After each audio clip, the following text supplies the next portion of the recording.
Hello everyone, welcome to Civil Service Gurukul. Today we are going to decode current affair topic from GS paper 3. Yes, you guessed it right. GS paper 3 has economy as well as science environment part. So the current topic which we are taking up has relevance in all three themes simultaneously, and generally the topics which are of overlapping nature, there is a tendency of them being asked in either of these sections. So the theme which we are taking up today is deep sea mining debate. We will be discussing the pros and cons of this particular activity, which has quite a major economic ramification, but at the same time there is a question mark about its economic or environmental viability as well. So we should have a clear opinion why any nation who is aspiring to be a developed nation should ideally invest in such technology. At the same time, if the country is oversensitive to sustainable development goals, there might be some environmental concerns which you might face by carrying out such operations, because in 2025 is a big year for India. We will see India's first full-fledged major mission Smudrayan going almost 6,000 meters under the sea, and which will signify India's quest to deep sea mining. But today we are not decoding Smudrayan project or Matsya 6000. We'll be just discussing a general theme: what exactly is deep sea mining and what are some controversies associated with it. As you could see, this particular theme generates lot of headlines whenever some either tragedy is unfolded, when some commercial or submersible takes a mission, or at times we see some new resource generated and which changes the all with the geopolitical ramifications.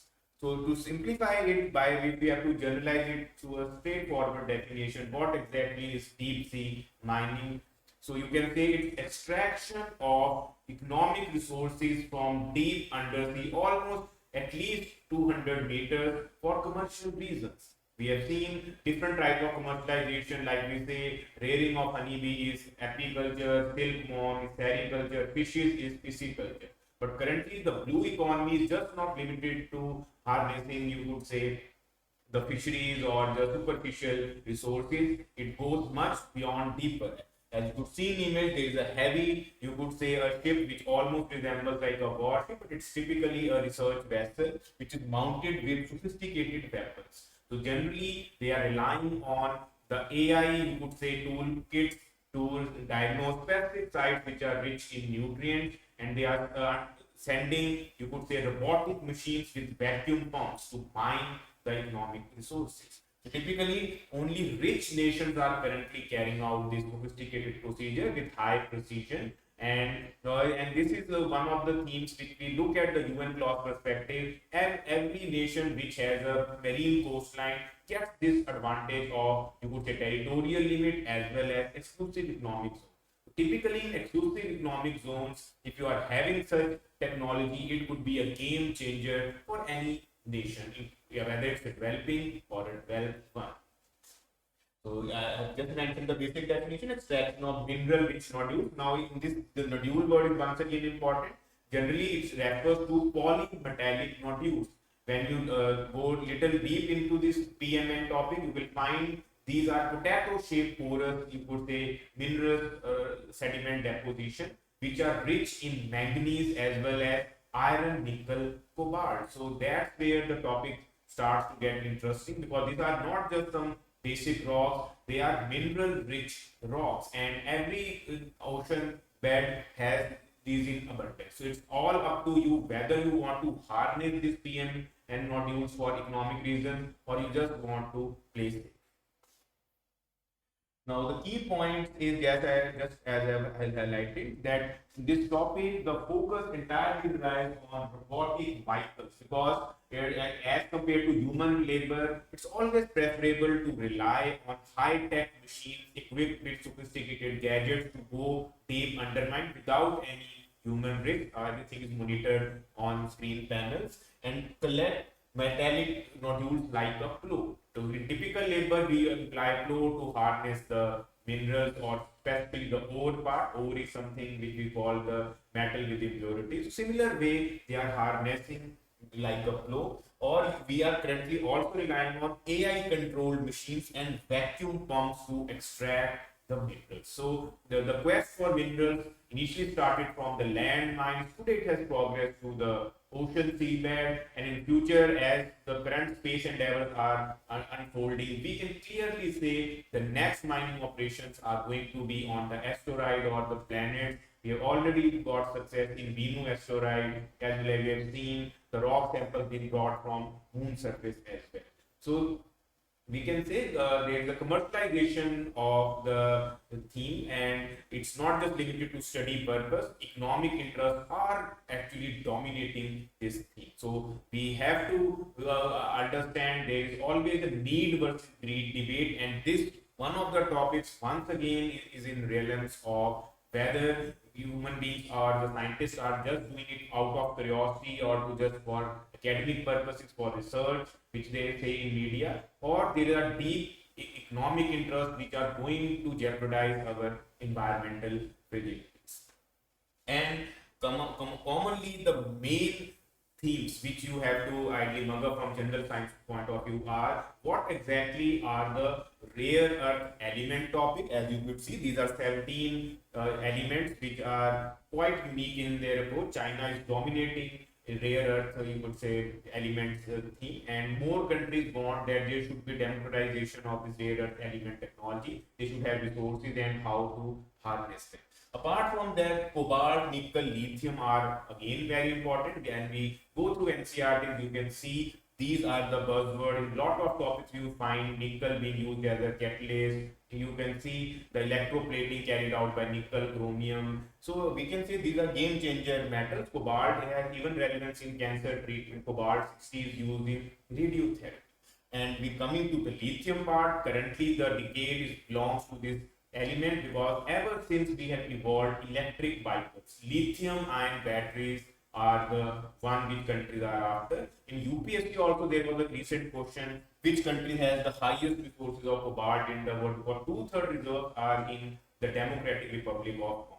So you can never miss this basic element part, and you should be clear in your theme that which element is specifically used for. So for the time being, for main purpose, we have just generalized that cobalt, nickel, lithium, rare earth elements, gold, copper, because gold, copper, we once again are precious element. Copper is the one of the good conductors, economically viable. All the wires are made from it. So they are basically being used for electric vehicles, for solar panels, because India, you know, is leading International Solar Alliance, as well as One Sun, One World, One Grid Initiative, which is known as the Green Grid Initiative, which has already been asked in means, and also wind turbines and electronics. So basically, in a nutshell, we can say any nation which wants to emerge as a leader in renewable energy capacity or green growth, these nations are quite essential to achieve the large.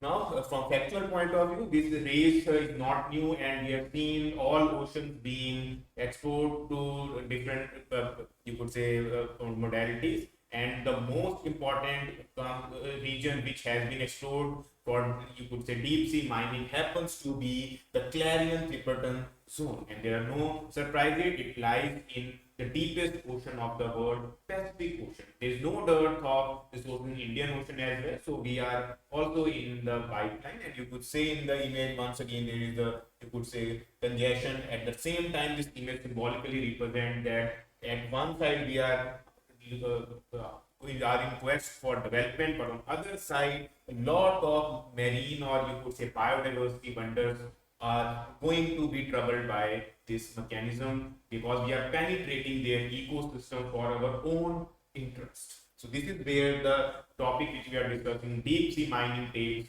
interesting turn, and we will be now summarizing what exactly are the key benefits, what are the environmental or ecological impacts or controversies which this topic currently faces. So let's just decode in a nutshell. First and foremost, let's just defend this activity, because almost all major powerhouses are currently are in process to be in quest to emerge as leaders of deep sea mining. So first and foremost advantage, if any nation is carrying out deep sea mining, is that you might get access to some critical mineral supply. And we have seen that there is a global search currently for green tech. Ever since the Paris Agreement has come into force, nations are being psychologically, or you could say moral pressure, to achieve their green goals on a priority. You can no longer say that climate change is a hoax or there cannot be any repercussions. We have seen the heat waves being a norm and extreme weather events being repeated year after year with more intensity. IPCC reports have clearly highlighted that we are undergoing through sixth anthropogenic extinction or mass extinction. So we can say when you are carrying out deep sea mining mission, more or less there is a high probability you might get access to some critical elements which we just mentioned: cobalt, nickel, manganese nodule, or rare earth elements. So it's worth the risk when a nation invests in such deep sea mining operation, because we all know for economy you need some strategic assets, and these elements are, you could say, foundation or core of any industries. The second thing which goes in its favor is we have seen that environmental activism. Even in the recent week, you must have seen that Telangana University, there was some development project carried out, and there were a lot of environmental projects, and finally Supreme Court had to intervene. So basically, we can say this land mining cannot be carried out blindly without the support of the state actors. So it has become more and more controversial. Ever since the Green Tribunal and Supreme Court are stepping in, it's quite difficult to carry out major large-scale mining operations. So basically, this is a, you could say, safer alternative, which is away from the common public view, and it's carried out discreetly with the strategic, you could say, planning. So we can say it's a alternative to the land minings, because we cannot just divulge that the economic interests are secondary and we need to just balance our environmental interests. So basically, proponents of this technology say that it avoids large scale deforestation. There are no trees cut whatsoever, because in sea there are no trees altogether, and also the freshwater contamination which we associate with terrestrial mining is not associated, because they are carrying out in deep sea. So basically, our freshwater resources are not being consumed or you could say mindlessly you could harvest. So this second point also defends this technology quite well. The third part is the controlled labor condition. Often we have seen lot of tragedies unfolding of late. Even we have seen that in North East, Uttarakhand. So lot of developmental activities in which we employ large scale labor. More or less, some or the other controversy unfolds, and we see the disaster management team stepping up. But in this case, you can say there is not too much exploitation involved, because these are carried out through, as we mentioned, robotic arms, you could say automatic vacuum pumps or AI controlled systems. So basically, we can say there is a minimal risk involved. Nevertheless, there is some tragedies can unfold in such missions as well when some human error. But over a period of time, as compared to the scale, we can say these have a distinct advantage in labor conditions as well. So from social perspective, and we have seen a lot of labor unions complaining about risky operations, this could be another alternative. And coming to the strategic security, now this one is quite important, because we see that all nations are in quest to be the fastest growing economy. They want to feature in all indices which are reported every week in the higher rankings. Either it's human development, or it's happiness, or it's some economic index. So in all those ways, it's important first to have a strong economic foundation. You should be a developed economy. At least the quality of life should be on higher side. But that's the minimum expectation when we are electing a government, democratic elected government, that all people should have access to resources and they should have maximum choices to harvest. So this is why a lot of nations are strategically vying for the resources, because you can only you be a manufacturer or a leader in particular sector if you have the basic raw material to carry out that large scale of you could say commercialization or industrialization of that thing. So currently, if countries feel that the time has come for renewable energy to take center stage or e-vehicles to take center stage, you will need some raw materials and elements to be market by. So in this way, any nation which finds new unclaimed reserves of such kind by deep sea operation, they will have a definite advantage over other nations, and they will emerge, you could say, the new powerhouse. So that's why such missions are strategically important, and you cannot just ignore geostrategic ramification of it, because sometimes these elements can have a dual use purpose as well. They might come out handy in some nuclear reactor core or some other sophisticated deep energy weapon as well. So we can say, so nations feel that this is their time to just take advantage of their leeway. They are gifted with the exclusive economic zone. They should ideally harness it to fullest to meet their geostrategic demands. So more in a nutshell, we can say that any nation which is an emerging economy would be tempted to explore deep sea mining because it has quite strong economic benefits which can make, or you could say transform, a developed economy to a developed one if it's carried out steadily. Now, coming to the other side of the story, as I feel that to paint this topic only in the positive light would be a grave injustice to the theme. So, as a UPSC aspirant, also you should have the broader or holistic view of every current affair topic. So now we focus on the ecological, or you could say the controversial part of deep sea mining, because every coin has two sides. It cannot be always black or white. So first important is the ecological damage, because as you could see in your images as well, when such heavy, you could say, oceanic research vessels are exploring in the deep sea ocean, they are releasing the ballast water, they are carrying lot of consumables as well. There could be some accidental dumping, there could be a accidental oil spill which might happen, or you could say some tragedy might unfold, some, you could say, harness might broke, robotic arm may not be able to pull back. So in all those scenarios, we can say that marine ecosystem is also a sensitive ecosystem. It has its own dynamics and it has some own rare species. So when you are mimicking some accident, it could eventually turn into an ecological disaster of next scale, especially if the site happens to be around some coral reef or some other, you could say, patch. So second main is the species loss, because at times we have seen these marine species are slow to evolve, because as we see, it's the Pisces which dominate. We have some selective mammals or aquatic birds which are restricted in ecosystem. Even though birds and mammals have slightly higher adaptations, but in fishes and invertebrates, the adaptations are minimal. Most of them are cold-blooded species. Any change in the ecosystem, even a minor change like you could say of acidity, pH level, temperature, pressure, it could be result in mass scale destruction of species. And we have no absolute, you could say, variable data of maximum species, because we don't have the economic resources to carry out such research. Generally, the animal counts we carried out are of land animals like a tiger, lion, elephant, which you see. So we can say deep sea species are rare, slow reproducing, and nodule dependent. So at times we feel that we are not especially carrying out some fish or accidental sea crustacean catch, but we are just limiting to the mineral part. But indirect way you are destroying their habitat, and once the habitat is destroyed, lot of species feel abandoned, and in that confusion they lose their identity as well, and some of the species. So we can say this species loss is irreparable once.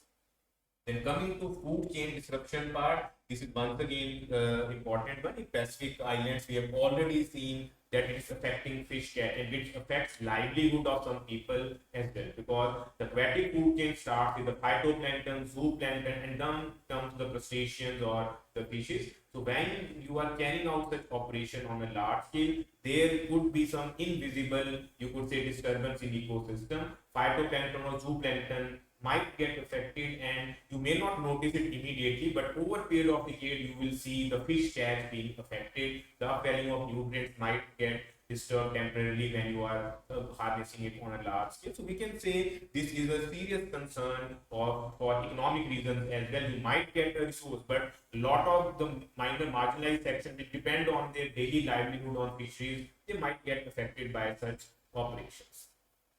Then coming to the fourth part is once again important, because we have seen biogeochemical cycles are quite important theme which we ideally go through: water cycle, phosphorus, nitrogen. And one of the cycle is the carbon cycle. In carbon cycle, you need to understand we rely only on plants for photosynthesis so that they could absorb. But apart from that, these are the marine crustacean, or you could say arthropods, which also use carbon dioxide from atmosphere to build their shells, because their shells, eggs are made of calcium carbonate. So basically, in carbon cycle, these organisms are playing vital part, and there is no harm in calling them that oceans are also acting as a carbon sink, which we underestimate at times. So basically, the current debate which we are evolving is revolving around phasing out fossil fuels or cutting down emissions or carrying out a forest drive. But this silent, you could say, the key stakeholders also play important role, and we cannot underestimate their real benefit of carbon cycle.